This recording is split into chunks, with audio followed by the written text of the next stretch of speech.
رحمة للعالمين يا رحمة للعالمين يا رحمة للعالمين.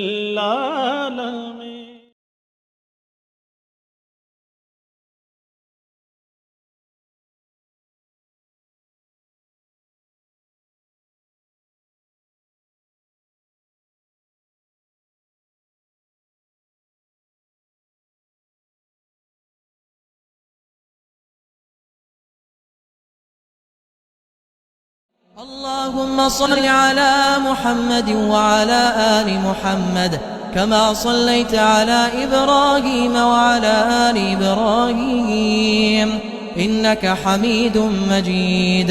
اللهم بارك على محمد وعلى آل محمد كما باركت على إبراهيم وعلى آل إبراهيم إنك حميد مجيد. نحمده ونصلي على رسوله الكريم اما بعد اعوذ باللہ من الشیطان الرجیم بسم اللہ الرحمن الرحیم. فللہ الحمد رب السماوات ورب الارض رب العالمین وَلَهُ الْكِبْرِيَاءُ فِي السَّمَاوَاتِ وَالْأَرْضِ وَهُوَ الْعَزِيزُ الْحَكِيمُ وَهُوَ اللَّهُ لَا إِلَٰهَ إِلَّا هُوَ لَهُ الْحَمْدُ فِي الْأُولَىٰ وَالْآخِرَةِ وَلَهُ الْحُكْمُ وَإِلَيْهِ تُرْجَعُونَ. الحمد للہ الذی ہدانا لہذا وما کننا لنہتدی لولا ان ہدانا اللہ. رب ہب لی حکما والحقنی بالصالحین واجعل لی لسان صدق فی الآخرین واجعلنی من ورثۃ جنۃ النعیم. فاطر السماوات والارض انت ولی فی الدنیا والآخرہ توفنی مسلما والحقنی بالصالحین. رب ادخلنی مدخل صدق واخرجنی مخرج صدق واجعل لی من لدنک سلطانا نصیرا.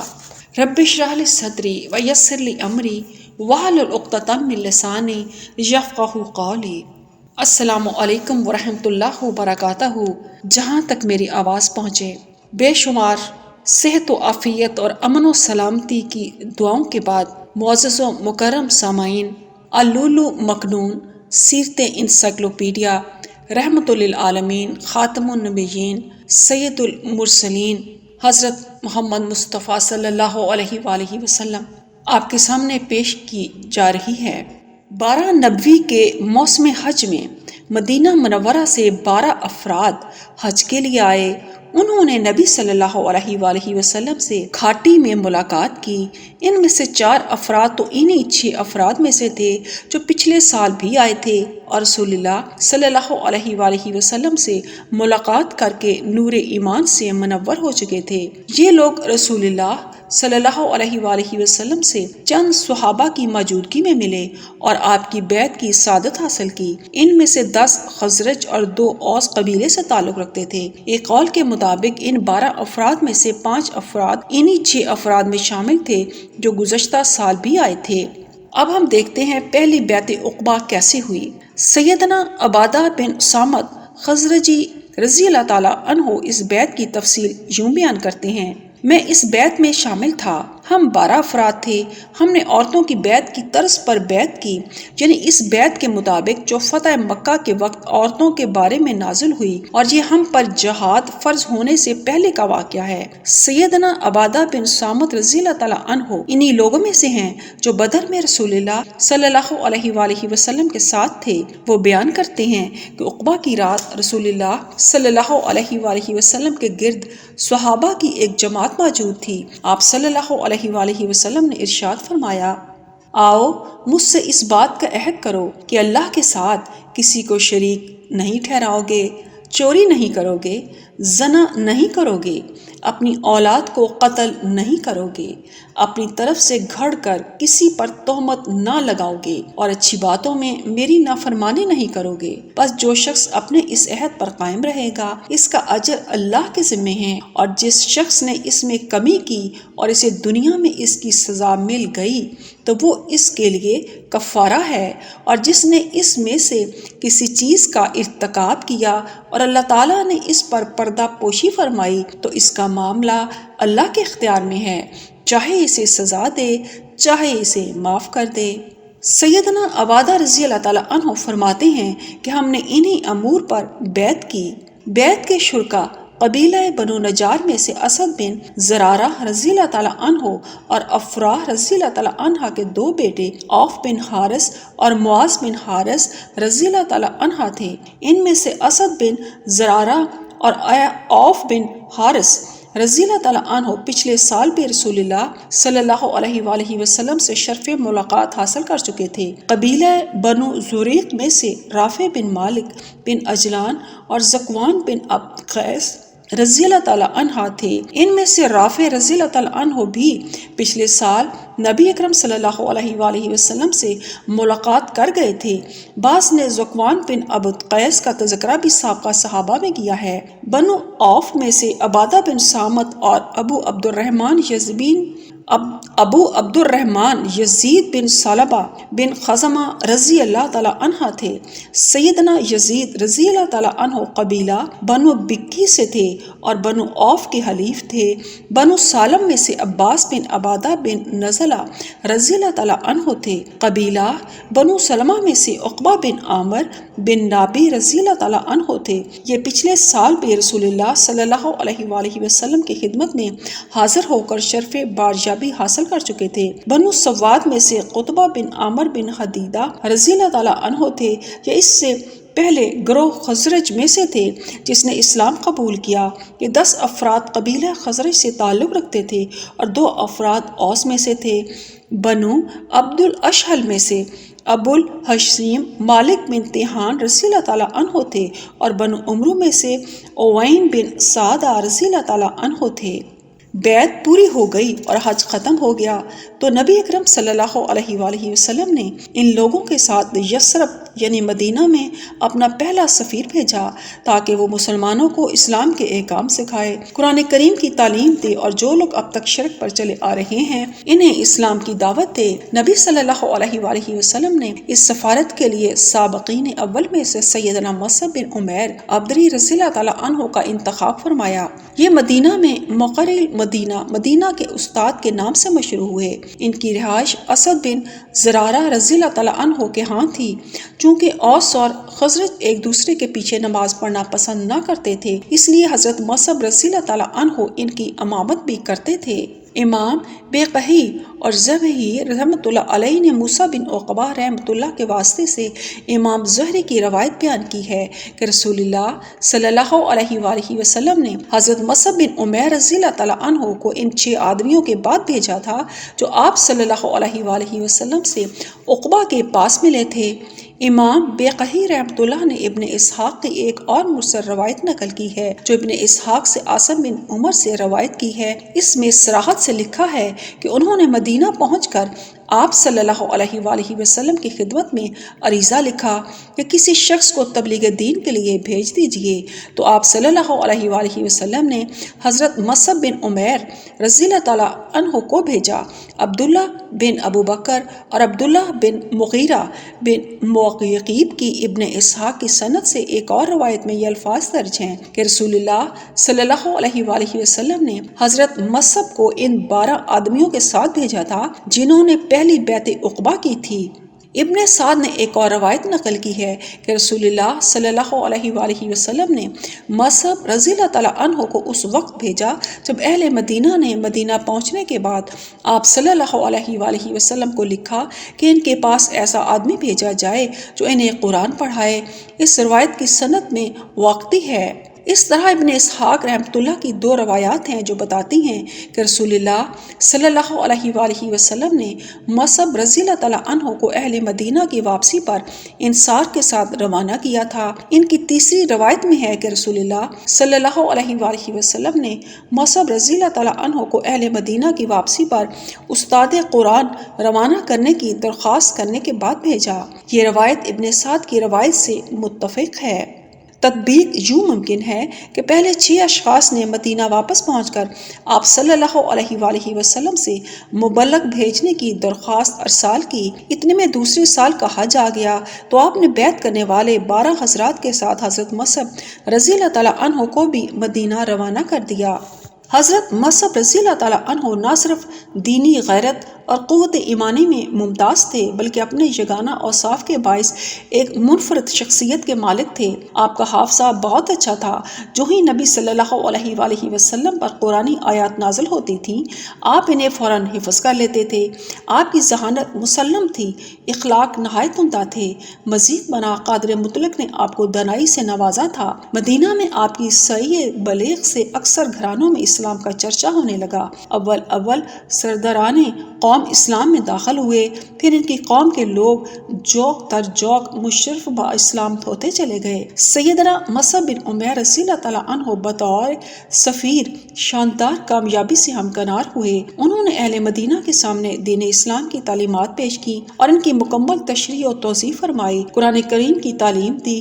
مزید بنا دعوتی سرگرمیوں کو تیزی سے آگے بڑھانے کے لیے ایک پرامن مرکز کے حصول کی تلاش میں کوشاں رہے۔ آپ نے ایک طرف نئے مسلمانوں میں اسلامی اخوت کی روح پھونکی تو دوسری طرف رسول اللہ صلی اللہ علیہ وآلہ وسلم اور مکہ میں بسنے والے صحابہ کرام رضی اللہ تعالیٰ عنہم سے بھی رابطہ استوار رکھا اور مدینہ میں اسلام کی تبلیغ و اشاعت کے لیے اپنی مساعی جلیلہ کی رپورٹ ارسال کرتے رہے۔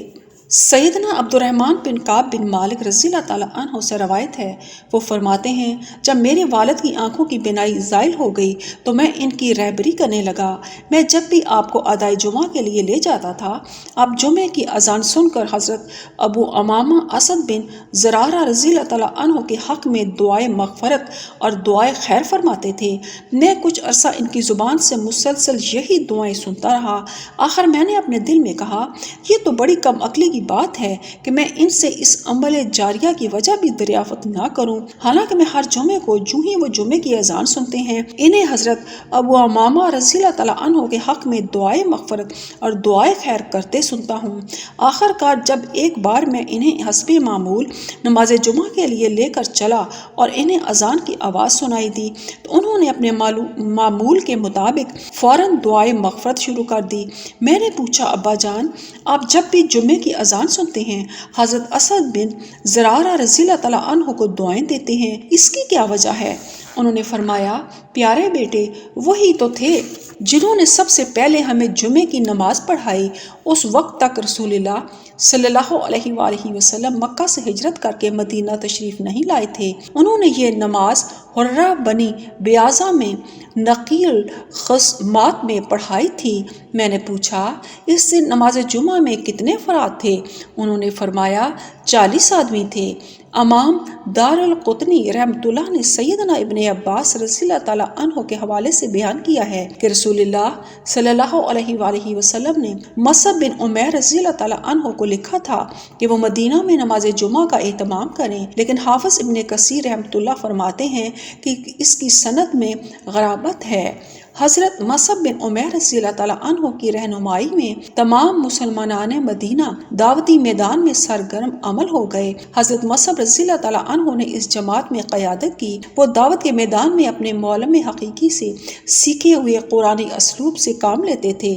قرآن کریم میں آیات کی ایسی دل نشیں تشریح فرماتے تھے کہ بذات خود اس آیت کی عملی تصویر بن جاتے تھے۔ بسم اللہ الرحمن الرحیم۔ سورۃ نحل۔ ادعو الی سبیل ربک بالحکمۃ والموعظۃ الحسنہ وجادلہم باللتی ہی احسن۔ اپنے رب کے راستے کی طرف حکمت اور اچھے واعظ کے ساتھ دعوت دیجیے اور ان سے پسندیدہ طریقے کے ساتھ بحث کیجیے۔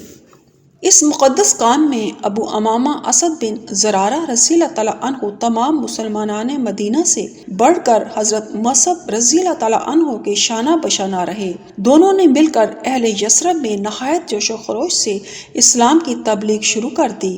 تبلیغ کے سلسلے میں ان کی کامیابی کا ایک شاندار واقعہ یہ ہے کہ ایک روز حضرت اسد بن زرارہ انہیں ساتھ لے کر بنو عبد الاشہل اور بنو ظفر کے محلے میں تشریف لے گئے۔ وہاں بنو ظفر کے ایک باغ میں مورق نامی ایک کنویں پر بیٹھ گئے۔ ان کے آس پاس چند مسلمان بھی آ پہنچے۔ اس وقت تک بنو عبد الاشل کے دونوں سردار یعنی حضرت سعد بن معاذ اور حضرت اسید بن حفیر رضی اللہ تعالیٰ عنہ مسلمان نہیں ہوئے تھے۔ جب انہیں پتہ چلا کہ حضرت اسد اور مصعب رضی اللہ تعالیٰ عنہ لوگوں کو دعوت اسلام دے رہے ہیں، لوگ ان کی دعوت پر اسلام قبول کر رہے ہیں اور شرک و بت پرستگی کی گندگی سے توبہ کر رہے ہیں، تو حضرت سعد نے حضرت اسید رضی اللہ تعالیٰ عنہ سے کہا، ذرا جاؤ اور ان دونوں کو ڈانٹ پلاؤ، یہ ہمارے کمزوروں کو بے وقوف بنانے آ گئے ہیں، انہیں ہمارے محلے میں آنے سے منع کر دو، چونکہ اسد میری خالہ کا بیٹا ہے اس لیے تمہیں بھیج رہا ہوں، ورنہ یہ کام میں خود ہی انجام دیتا۔ حضرت اسید رضی اللہ تعالیٰ عنہ نے فوراً اپنا نیزہ اٹھایا اور حضرت اسد اور حضرت مصعب رضی اللہ تعالیٰ عنہ کے پاس جا پہنچے۔ حضرت اسد رضی اللہ تعالیٰ عنہ نے انہیں دیکھ کر سیدنا مصعب رضی اللہ تعالیٰ عنہ سے کہا، یہ اپنی قوم کا سردار ہے، تمہارے پاس آ رہا ہے، اللہ کے نام پر اس سے دو ٹوک بات کرنا۔ حضرت مصعب رضی اللہ تعالیٰ عنہ نے کہا، اگر یہ بیٹھے گا تو ضرور بات کروں گا۔ اسید پہنچ کر ان کے پاس کھڑے ہو گئے اور انہیں سخت سست کہنے لگے، پھر پوچھا، تم دونوں جہاں کیا لینے آئے ہو؟ تم ہمارے کمزوروں کو بے وقوف بناتے ہو، اگر تمہیں اپنی جان پیاری ہے تو ہم سے کنارہ کشی رہو۔ حضرت مصعب رضی اللہ تعالیٰ عنہ نے فرمایا، کیا یہ مناسب نہ ہوگا کہ آپ تشریف رکھیں اور ہماری بات سنیں؟ اگر آپ کو ہماری بات پسند آ جائے تو قبول کر لیں، نہ پسند آئے تو چھوڑ دیں۔ حضرت اسید نے کہا، یہ تو تم نے انصاف کی بات کی ہے۔ اس کے بعد وہ اپنا نیزہ گاڑ کر بیٹھ گئے۔ اب حضرت مصعب رضی اللہ تعالیٰ عنہ نے اسلام کی تعلیمات پیش کی اور قرآن کی تلاوت فرمائی۔ ان کا بیان ہے، اللہ کی قسم ابھی اسید بولنے بھی نہ پائے تھے کہ ہمیں ان کے چہرے کی بڑھتی ہوئی چمک دمک دیکھ کر ہی ان کے قبول اسلام کی پیش کی بشارت مل گئی۔ اس کے بعد انہوں نے زبان کھولی تو فرمایا، یہ تو بڑا اعلیٰ اور بہت خوب کلام ہے۔ تم لوگ کسی کو اس دین میں داخل کرنا چاہتے ہو تو کیا طریقہ اختیار کرتے ہو؟ انہوں نے کہا، آپ غسل کر لیں، کپڑے پاک کر لیں، پھر حق کی شہادت دیں اور 2 رکعت نماز پڑھیں۔ انہوں نے غسل کیا، کپڑے پاک کیے، کلمہ شہادت پڑھا، پھر 2 رکعت نماز ادا کی، پھر بولے، میں پیچھے ایک اور شخص چھوڑ آیا ہوں، اگر وہ تمہارا پیروکار بن جائے گا تو اس کی قوم کا کوئی شخص پیچھے نہ رہے گا، سب کے سب مسلمان ہو جائیں گے، میں اسے ابھی تمہارے پاس بھیجتا ہوں۔ حضرت اسید رضی اللہ تعالیٰ عنہ نے اسلام قبول کرنے کے بعد اپنا نیزہ اٹھایا اور حضرت سعد رضی اللہ تعالیٰ عنہ کے پاس جا پہنچے۔ وہ اپنی قوم کے ساتھ محفل میں شریک تھے۔ حضرت اسید رضی اللہ تعالیٰ عنہ کو دیکھ کر بولے، اللہ کی قسم، سید جیسا چہرہ لے کر جہاں سے گیا تھا ویسے چہرے کے ساتھ واپس تو نہیں آ رہا۔ حضرت اسید رضی اللہ تعالیٰ عنہ مجلس کے پاس آ کر کھڑے ہو گئے۔ حضرت سعد رضی اللہ تعالیٰ عنہ نے پوچھا، کیا ہوا اسید؟ رضی اللہ تعالیٰ عنہ کہنے لگے، میں نے ان دونوں آدمیوں سے بات کی ہے، کوئی خطرے کی بات نہیں ہے، پھر بھی میں نے انہیں منع کر دیا ہے اور انہوں نے میری بات تسلیم کر لی ہے۔